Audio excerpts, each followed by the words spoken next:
स्थान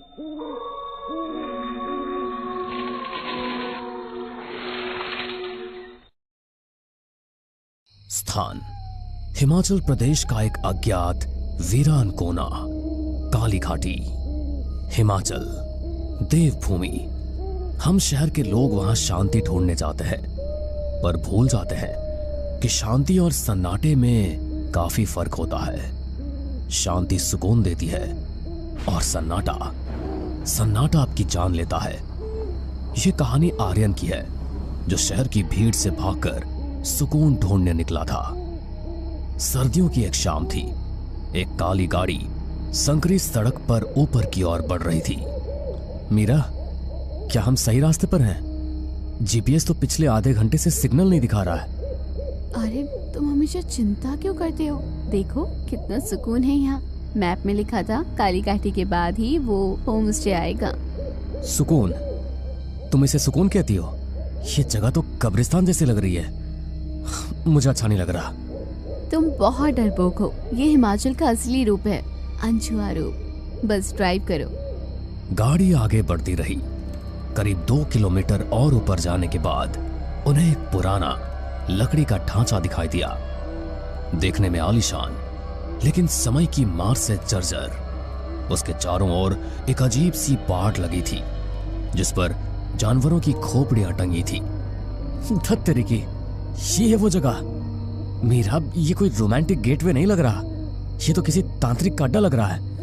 ओह आर्यन, इसे ह्यूरिस्टिक कहते हैं। चलो अंदर चलो। दरवाजे पर एक बूढ़ा आदमी खड़ा था। उसकी त्वचा झुर्रीदार थी और उसकी एक आंख पूरी तरह सफेद थी। मोतियाबिंद या कुछ और कहना काफी मुश्किल था। आ गए? इस मौसम में काली घाटी कोई नहीं आता। जी, हमने ऑनलाइन बुकिंग की थी। बुकिंग? हाँ, नाम तो आते रहते हैं, बस लोग वापस नहीं जाते। अंदर आ जाओ, इससे पहले कि शाम की छाया तुम्हें छू ले। अंदर का माहौल बाहर से भी ज्यादा दमघोटू था। लकड़ी के फर्श पर चलने से चरमराने की आवाजें पूरी घर में गूंज रही थी। दीवारों पर अजीबोगरीब मुखौटे टंगे थे। बीच में एक अंगीठी जल रही थी। बाबा, यहाँ और कोई नहीं है क्या? सन्नाटा बहुत है। शोर करने वाले चले गए, अब बस वो है जो चुप रहते हैं। रात को अगर कोई दरवाजा खटखटाए या नाम पुकारे तो खोलना मत। क्या बाबा, आप भी डरा रहे हैं? शहर में बिजली होती है, यहाँ अंधेरा राज करता है। जो कहा उसे याद रखना। रात गहरी हो गई थी। खिड़की के बाहर बर्फबारी शुरू हो चुकी थी। आर्यन को नींद नहीं आ रही थी। उसे लग रहा था जैसे कमरे के कोने में कोई खड़ा है, पर जब भी वो देखता वहां सिर्फ लैंप की परछाई होती। मीरा गहरी नींद में थी, लेकिन उसकी सांसें बहुत भारी चल रही थी। अचानक एक आवाज आई। ये पायल की आवाज थी। मीरा, तुम जागी हो क्या? मीरा ने कोई जवाब नहीं दिया। आवाज अब दरवाजे के ठीक बाहर थी। आर्यन का गला सूखने लगा। उसने फोन चेक किया। No signal. घड़ी में रात के 3:03 हो रहे थे। Devils our. आर्यन, दरवाजा खोलो, ठंड लग रही है मुझे। कौन है वहां? उसने अपनी बगल में देखा। मीरा बिस्तर पर ही थी। तो बाहर कौन था? आर्यन, खोलो, मैं बाहर रह गई हूँ। मीरा, उठो, देखो बाहर कौन है तुम्हारी आवाज में। जैसे ही आर्यन ने बिस्तर पर लेटी आकृति को हाथ लगाया, उसका खून जम गया। वो मीरा नहीं थी। उसने तकिए और कंबलों का ढेर छू लिया था। बिस्तर खाली था। आर्यन का दिल जोर जोर से धड़कने लगा। उसने हिम्मत करके दरवाजा खोला। सामने गलियारा खाली था। फर्श पर गीले पैरों के निशान थे, जो सीढ़ियों की तरफ जा रहे थे। निशान उल्टे थे, यानी कोई नीचे से ऊपर नहीं, बल्कि ऊपर से नीचे गया था। ये क्या मजाक है? मीरा। आर्यन सीढ़ियों से नीचे उतरा। अंधेरे में उसे बाबा बैरागी की कुर्सी हिलती हुई दिखाई दी। चर चर। बाबा, आपने मीरा को देखा? मैंने कहा था ना, दरवाजा मत खोलना। तुमने उसे अंदर बुला लिया। किसे? मीरा बाहर थी। जो बाहर था वो मीरा नहीं थी, और जो तुम्हारे साथ आई थी, क्या तुम्हें यकीन है कि वो मीरा ही थी? आर्यन को बाबा की बात समझ नहीं आई। वो मुख्य दरवाजे की तरफ भागा। दरवाजा खुला हुआ था। बाहर बर्फ पर ताजे खून की लकीर जंगल की तरफ जा रही थी। आर्यन ने टॉर्च चलाई और पागलों की तरह उस निशान का पीछा करने लगा। जंगल और भी घना और डरावना हो गया था। थोड़ी दूर जाने पर उसे एक पुरानी गुफा दिखाई दी। उसके मुहाने पर दिए जल रहे थे। मीरा! आर्यन, बचाओ, वो मुझे ले जा रहे हैं। आर्यन बिना सोचे गुफा में घुस गया।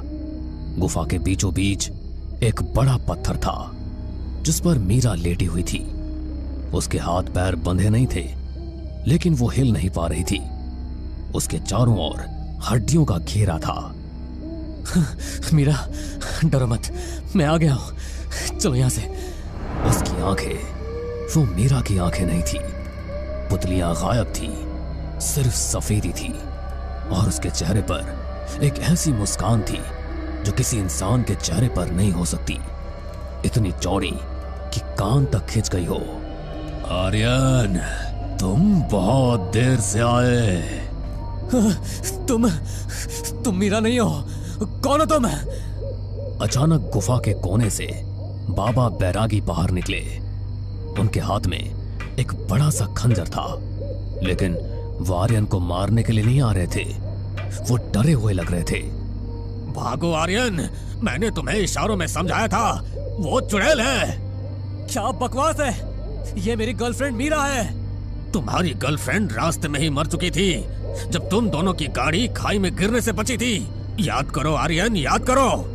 बाबा की बातों ने आर्यन के दिमाग में एक विस्फोट कर दिया। उसे धुंधली यादें आने लगी। बर्फ से ढकी सड़क, फिसलन, मीरा का चिल्लाना, गाड़ी का स्किड होना, और फिर सन्नाटा। आर्यन को याद आया कि गाड़ी रुकी नहीं थी, बस वो बेहोश हो गया था। जब उसे होश आया तो मीरा गाड़ी के बाहर खड़ी मुस्कुरा रही थी, बिना किसी खरोंच के। लेकिन उसकी गर्दन एक अजीब कोण पर मुड़ी हुई थी, जिसे आर्यन ने तब नजरअंदाज कर दिया था। नहीं, ये झूठ है, हम बच गए थे। बच तो तुम गए थे आर्यन, क्योंकि मुझे एक सवारी चाहिए थी, एक शरीर जो मुझे इस वीरान घाटी से शहर तक ले जाए। मुझे भूख लग रही है आर्यन, शहर में बहुत खाना है। मीरा का शरीर टूटने लगा था। उसकी त्वचा फट रही थी और अंदर से कुछ काला, चिपचिपा और भयानक बाहर निकल रहा था। उसके बाल लहरा रहे थे। इसे यहीं रोकना होगा आर्यन, इसका ध्यान भटकाओ, इसे आग पसंद नहीं है। आर्यन का शरीर सुन्न था, लेकिन जीने की इच्छा ने उसे खड़ा किया। उसने पास पड़े एक मशाल को उठाया। तुम मुझे नहीं रोक सकते बूढ़े, तेरा समय खत्म हो गया है। उस काली छाया ने अपना हाथ हिलाया और बाबा बैरागी एक तिनके की तरह उड़कर गुफा की दीवार से जा टकराए। उनकी गर्दन टूटने की आवाज गुफा में गूंज गई। अब सिर्फ आर्यन और वो शैतान बचा था। तुम मीरा नहीं हो सकती। मीरा मुझसे प्यार करती थी। प्यार तो आत्मा करती है आर्यन, मैं तो बस मांस और खून की भूखी हूँ। और मीरा, उसका स्वाद अच्छा था। अब तुम्हारी बारी है। आर्यन ने मशाल उसकी तरफ फेंकी। आग लगते ही वो छाया चीखने लगी, एक ऐसी चीख जिससे गुफा की छत हिल गई। आर्यन मौका पाकर गुफा से बाहर भागा। वो जंगल में अंधाधुंध दौड़ रहा था। बर्फ उसके पैरों को जकड़ रही थी। पीछे से भारी कदमों की आवाज और पेड़ों की टूटने का शोर आ रहा था। वो भागता रहा, जब तक कि उसे वो कॉटेज दोबारा नहीं दिखाई दिया। वो अपनी गाड़ी की तरफ लपका। चाबी अब भी इग्निशन में थी। उसने कांपते हाथों से गाड़ी स्टार्ट की। इंजन एक बार में चालू हो गया। गाड़ी ने रफ्तार पकड़ी। आर्यन ने पीछे मुड़कर नहीं देखा। वो पागलों की तरह गाड़ी चला रहा था। लगभग 1 घंटे बाद वो घाटी से बाहर मुख्य सड़क पर आ गया, जहां स्ट्रीट लाइट्स चल रही थी। उसने राहत की सांस ली। बच गया, हे भगवान, मैं बच गया। उसने गाड़ी सड़क के किनारे रोकी और अपने चेहरों को हाथों में छिपा लिया। उसे विश्वास नहीं हो रहा था। उसे बाबा बैरागी के लिए बहुत बुरा लग रहा था। और मीरा, असली मीरा की नजर रियर व्यू मिरर पर पड़ी। पीछे की सीट पर कोई बैठा था। अरे तुमने मुझे वहीं छोड़ दिया। मैंने कहा था ना हम साथ में वापस जाएंगे। तुम तो वहां जल गई थी। मैंने तुम्हें देखा था। अरे तुम्हें क्या लगा मैं उस शरीर में थी? नहीं, मैंने तो सवारी बदली थी। आर्यन ने अपनी छाती में एक तेज दर्द महसूस किया। उसने नीचे देखा। उसकी जैकेट खून से लथपथ थी, लेकिन उसे कोई चोट नहीं लगी थी। फिर खून किसका था? उसे बाबा बैरागी के आखिरी शब्द याद आ गए। उसने सवारी बदल ली है। आर्यन ने अपने हाथ देखे। उसके नाखून काले पड़ रहे थे। उसकी त्वचा का रंग पीला और मटमैला हो रहा था।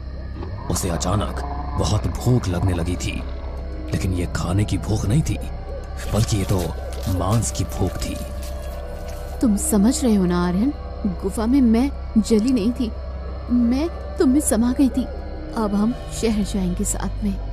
आर्यन का हाथ अपने आप उठा और उसने मिरर को एक मुक्के में तोड़ दिया, लेकिन कांच के हर टुकड़े में उसे अपना चेहरा नहीं, बल्कि उस शैतान का चेहरा दिखाई दे रहा था, जो अब वो बन चुका था। गाड़ी फिर से स्टार्ट हुई। इस बार आर्यन ने नहीं, उसके हाथों ने खुद ब खुद गियर डाला। गाड़ी अंधेरे हाईवे पर शहर की रोशनी की तरफ दौड़ पड़ी। एक और सवारी अपने गंतव्य की ओर बढ़ रही थी और शहर। लोगों को ये कहानी जरूर पसंद आई होगी। अगर आपके साथ भी कुछ ऐसे अनकहे किस्से हो चुके हैं तो प्लीज हमारे साथ शेयर करें। हम जरूर अपने चैनल पर उनको दिखाएंगे। हमारी ईमेल आईडी नीचे डिस्क्रिप्शन बॉक्स में दी गई है, तो प्लीज हमारे वीडियो और चैनल को शेयर एंड सब्सक्राइब करें और बने रहे हमारे साथ ऐसे ही अनकहे किस्से और कहानियां सुनने के लिए।